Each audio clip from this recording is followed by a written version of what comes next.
Hello guys, ఈ వీడియోలో మనం రేపటి మార్కెట్ అనాలిసిస్ గురించి డిస్కస్ చేద్దాం. Nifty support and resistance levels గురించి డిస్కస్ చేద్దాం. అలాగే ఈరోజు చాలా కంపెనీస్ క్వార్టర్ రిజల్ట్స్ పోస్ట్ చేస్తే వాటి గురించి డిస్కస్ చేద్దాం.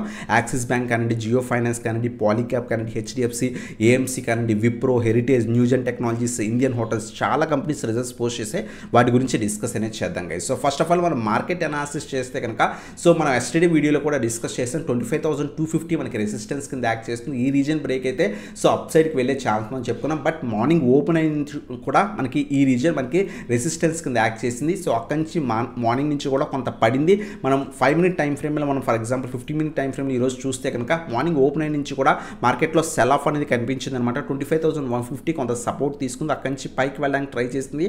సో 25,200 దగ్గర మళ్ళీ రెసిస్టెన్స్ తీసుకుని ఆఫ్టర్నూన్ మొత్తం కూడా మళ్ళీ కూడా సెల్ ఆఫ్ అనేది కనిపించింది అనమాట. ఈరోజు నిఫ్టీ ఎక్స్పైరీ అవడం వల్ల కొంత ఏదైతే మార్కెట్స్ సైడ్ వేస్ నుంచి డౌన్ ట్రెండ్ అనేది కనిపించాయి అనమాట. సో ఆల్మోస్ట్ 250 లెవెల్స్ దగ్గర నుంచి 109 ఆల్మోస్ట్ మనకి 100 నుంచి 130, 140 పాయింట్స్ అరౌండ్గా నిఫ్టీలో కనెక్షన్ అనేది కనిపించింది అనమాట.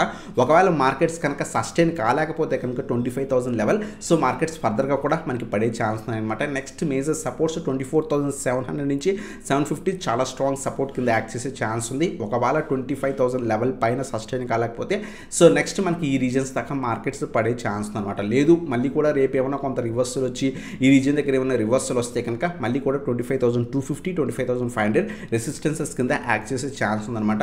సో రేపు మనం ఏ విధంగా ప్లాన్ చేసుకోవచ్చు అంటే కనుక అబ్జర్వ్ చేయండి. మార్కెట్ మార్నింగ్ ఓపెన్ అయిన తర్వాత 10 AM తర్వాత మార్కెట్ ఈ లెవెల్ పైన సస్టైన్ అయిందా లేదా చెక్ చేసుకోండి. ఒకవేళ 25,000 లెవెల్ పైన సస్టైన్ అయితే కనుక మనం పాజిటివ్ సైడ్ తీసుకోవడం బెటర్ అనమాట.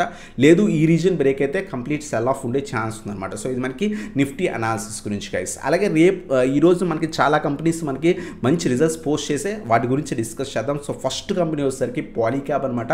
సో పాలీక్యాప్ చాలా అంటే చాలా మంచి రిజల్ట్స్ అనేది పోస్ట్ చేసింది. మనం అబ్జర్వ్ చేస్తే కనుక ఇయర్ ఆన్ ఇయర్ కంపేర్ చేస్తే కనుక పాలీక్యాప్ రెవెన్యూ వచ్చేసరికి ఆల్మోస్ట్ మనకి 25.7 to 26% రెవెన్యూ అనేది జనరేట్ అయిందనమాట. ఇయర్ ఆన్ ఇయర్ చాలా మంచిగా పోస్ట్ చేసింది. ఈవెన్ ప్రాఫిట్ ఆఫ్టర్ ట్యాక్స్ అంటే ట్యాక్సెస్ పే చేసిన తర్వాత నెట్ ప్రాఫిట్ ఏదైతే ఉందో ఆల్మోస్ట్ ఇయర్ ఆన్ ఇయర్ 50% దాకా కూడా ఇంక్రీజ్ అనేది కనిపించింది అనమాట. ప్రీవియస్ ఇయర్లో ఆల్మోస్ట్ 396 crores అరౌండ్గా నెట్ ప్రాఫిట్ జనరేట్ చేస్తే ఇయర్ 592 crores అరౌండ్గా జనరేట్ చేసింది అనమాట. 50% దాకా కూడా ప్రాఫిట్ అనేది చాలా మంచిగా పోస్ట్ చేసింది అనమాట. అలాగే రెవెన్యూ చూస్తే కనుక ప్రీవియస్ ఇయర్లో 4,698 crores అరౌండ్గా జనరేట్ చేసింది. ఈ ఇయర్లో 5,906 crores అరౌండ్గా జనరేట్ చేసింది. ఇయర్ ఆన్ ఇయర్లో రెవెన్యూ కూడా ఆల్మోస్ట్ 26% దాకా కూడా ఇంక్రీజ్ అయింది. అలాగే ఎబిడిటా కూడా 47% దాకా కూడా పాజిటివ్ అనేది కనిపించింది అనమాట. మార్జిన్స్ కూడా చాలా బాగా ఇంక్రీజ్ అయ్యాయి. ఓవరాల్గా చాలా మంచి రిజల్ట్స్ ఇయర్ ఆన్ ఇయర్ కంప్లీట్గా పాజిటివ్గా పోస్ట్ చేసింది అనమాట. స్టాక్ కూడా ఓవరాల్ ట్రెండ్ పాజిటివ్ ఉంది. 7,000 రెసిస్టెన్స్ కింద యాక్ట్ చేస్తుంది. ఫర్దర్గా మనం చూస్తే కనుక 7,500 ప్రీవియస్ ఆల్ టైమ్ హై అనమాట. ఒకవేళ మార్కెట్స్ కొంత పాజిటివ్ ఉండి మళ్ళీ ఈ రీజన్ బ్రేక్ అయితే ఫర్దర్గా కూడా పాజిటివ్గా ఉండే ఛాన్స్ అనమాట. సో ఇది మనకి పాలీక్యాప్ చాలా అంటే చాలా మంచి రిజల్ట్స్ అనేది పోస్ట్ చేసింది గైస్. అలాగే నెక్స్ట్ స్టాక్ వచ్చేసరికి ఈరోజు మంచి రిజల్ట్స్ పోస్ట్ చేసింది HDFC AMC guys. HDFC AMC కూడా చాలా అంటే చాలా మంచి రిజల్ట్స్ అనేవి పోస్ట్ చేసింది అనమాట. నెట్ ప్రాఫిట్ ఆల్మోస్ట్ 24% దాకా కూడా రైజ్ అయింది. రెవెన్యూ కూడా ఆల్మోస్ట్ 25% దాకా కూడా రైజ్ అయింది అనమాట. అలాగే మన quarter and quarter year on year కూడా చాలా మంచి రిజల్ట్స్ అనేది ఈ పర్టికులర్ కంపెనీ అనేది పోస్ట్ చేసింది అనమాట. నెట్ ప్రాఫిట్ మనం చూస్తే కనుక 17% మనకి ఇంక్రీజ్ అయిందనమాట ఇయర్ ఆన్ ఇయర్ మనం కంపేర్ చేస్తే ప్రీవియస్ క్వార్టర్తో కంపేర్ చేస్తే. అలాగే ఇయర్ ఆన్ ఇయర్లో రెవెన్యూ కూడా చాలా మంచిగా పోస్ట్ చేసింది. టోటల్ ఇన్కమ్ కూడా చాలా బాగుందన్నమాట. అంతేకాకుండా ఓవరాల్ స్టాక్ ట్రెండ్ కూడా చాలా మంచి పాజిటివ్గా కనిపిస్తుంది అనమాట. లాస్ట్ 3 days బట్టి మంచిగా పెరిగాయి. వాల్యూమ్స్ కూడా చాలా బాగున్నాయి గైస్. సో ఇది మనకి హెచ్డిఎఫ్సి ఏఎంసీ మంచి రిజల్ట్స్ అనేది పోస్ట్ చేసింది అనమాట. అలాగే నెక్స్ట్ కంపెనీ వచ్చేసరికి విప్రో అనమాట. విప్రో మనం చూస్తే కనుక ఇయర్ ఆన్ ఇయర్ మనకి కొంత పాజిటివ్ రిజల్ట్స్ అనేది పోస్ట్ చేసింది. క్వార్టర్ అండ్ క్వార్టర్ కొంత నెగిటివ్ రిజల్ట్స్ అనేది పోస్ట్ చేసింది అనమాట. ఇయర్ ఆన్ ఇయర్ కంపేర్ చేస్తే కనుక రెవెన్యూ ఆల్మోస్ట్ 0.8% అనేది ఇంక్రీజ్ అనేది అయిందనమాట. నెట్ ప్రాఫిట్ ఆల్మోస్ట్ 10.9% అరౌండ్గా ఇంక్రీజ్ అయింది. బట్ క్వార్టర్ అండ్ క్వార్టర్ చాలా మంచి అంటే ప్రీవియస్ క్వార్టర్తో కంపేర్ చేస్తే కనుక రెవెన్యూ అనేది ఆల్మోస్ట్ 1.6% డౌన్ అయిందనమాట. నెట్ ప్రాఫిట్ కూడా ఆల్మోస్ట్ 6.7% అరౌండ్గా డౌన్ అయింది గైస్. క్వార్టర్ అండ్ క్వార్టర్ చాలా నెగిటివ్ రిజల్ట్స్ అనేది పోస్ట్ చేస్తుంది అనమాట. స్టాక్ కూడా మనకి కొంత సైడ్ వేస్ ట్రేడ్ అవుతుంది. ఆల్మోస్ట్ 250, 260 రీజన్స్లో స్టాక్ అనేది ట్రేడ్ అవుతుంది గైస్. ఇది మనకి విప్రో అనమాట. Year on year positive results, quarter and quarter కొంత నెగిటివ్ రిజల్ట్స్ పోస్ట్ చేసింది అనమాట. అలాగే ఎల్టీఐ మైంట్రీ మనం చూస్తే కనుక ఎల్టీఐ మైంట్రీ కొంత పాజిటివ్ రిజల్ట్స్ రీసెంట్గా మనకి ఐటీ కంపెనీస్ అంత మంచి రిజల్ట్స్ పోస్ట్ చేయట్లేదు. ఈవెన్ టీసీఎస్ కానివ్వండి, ఇప్పుడు విప్రో కూడా మనం చూస్తే కనుక క్వార్టర్ అండ్ క్వార్టర్ కొంత ఎఫెక్ట్ అనేది చూపించారన్నమాట. బట్ మనకి చూస్తే కనుక ఎల్టీఐ మైంట్రీ కొంత పాజిటివ్ రిజల్ట్స్ అనేది పోస్ట్ చేస్తుంది అనమాట. ఆల్మోస్ట్ ప్రాఫిట్ వచ్చేసరికి ఆల్మోస్ట్ ఆల్మోస్ట్ 11% దాకా కూడా సో ప్రాఫిట్ ఆఫ్టర్ ట్యాక్స్ అనేది ఇంక్రీజ్ అయిందనమాట. ప్యాట్ వచ్చేసరికి సో పాజిటివ్ ఉంది. ఎబిటా కూడా 4.5% అరౌండ్గా ఇంక్రీజ్ అయిందనమాట. మార్జిన్స్ కూడా అరౌండ్గా 52 పాయింట్స్ బీపీఎస్ పాయింట్స్ అనేది కొంత ఇంక్రీజ్ అయిందనమాట. రెవెన్యూ స్లైట్గా పాజిటివ్ ఉంది. ఓవరాల్గా పాజిటివ్ రిజల్ట్స్ అనేది పోస్ట్ చేసింది గైస్. సో ఇది మనకి ఎల్టీఎం ఎంట్రీ అనమాట. ఎల్టీఎం ఎంట్రీ స్టాక్ కూడా మనకి కొంత డౌన్ ట్రెండే కనిపిస్తుంది, ఎందుకంటే కొంత ఏదైతే ఐటీ స్టాక్స్ కొంత నెగిటివ్ ట్రెండ్ కనిపిస్తుంది. బట్ రిజల్ట్స్ అయితే కనుక ఎల్టీఎం ఎంట్రీ మంచి రిజల్ట్స్ పోస్ట్ చేసింది గైస్. అలాగే యాక్సిస్ బ్యాంక్ చూస్తే కనుక యాక్సిస్ బ్యాంక్ వచ్చేసరికి కొంత మంచి రిజల్ట్స్ అనేది పోస్ట్ చేయలేదన్నమాట. జనరల్గా మనం banking stocks like ICICI bank, HDFC bank కొంత పాజిటివ్ రిజల్ట్స్ ఎక్స్పెక్ట్ చేస్తాం. సో మనకి హెచ్డిఎఫ్సి బ్యాంక్ కూడా ఆల్మోస్ట్ 19th మనకి రిజల్ట్స్ అనేది పోస్ట్ చేస్తుంది. బట్ యాక్సిస్ బ్యాంక్ కొంత అంత పాజిటివ్ రిజల్ట్స్ పోస్ట్ చేయలేదు. నెట్ ప్రాఫిట్ కొంత పడిందనమాట. అసెట్ క్వాలిటీ ఇంపాక్ట్ వల్ల నెట్ ప్రాఫిట్ అనేది పడింది. ప్రొవిజన్స్ కొంత ఇంక్రీజ్ అయ్యాయి.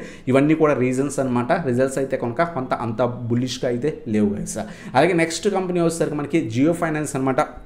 జియో ఫైనాన్స్ కూడా డీసెంట్ ప్రాఫిట్స్ అనేది జనరేట్ చేసింది అనమాట. ప్రీవియస్ ఇయర్తో కంపేర్ చేస్తే కనుక ఇయర్ ఆన్ ఇయర్ ఆల్మోస్ట్ మనకి 4% నెట్ ప్రాఫిట్ అనేది ఇంక్రీజ్ అయింది అనమాట. రెవెన్యూ 46% ఇంక్రీజ్ అయింది.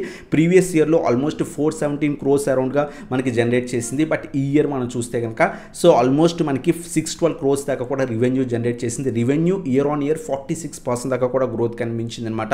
అలాగే నెట్ ప్రాఫిట్ చూస్తే కనుక అరౌండ్గా మనకి 4% సో గ్రోత్ అనేది కనిపించింది అనమాట. ఓవరాల్గా మంచి రిజల్ట్స్ పోస్ట్ చేసింది అనమాట. సో ఇది మనకి జియో ఫైనాన్స్ గురించి అనమాట.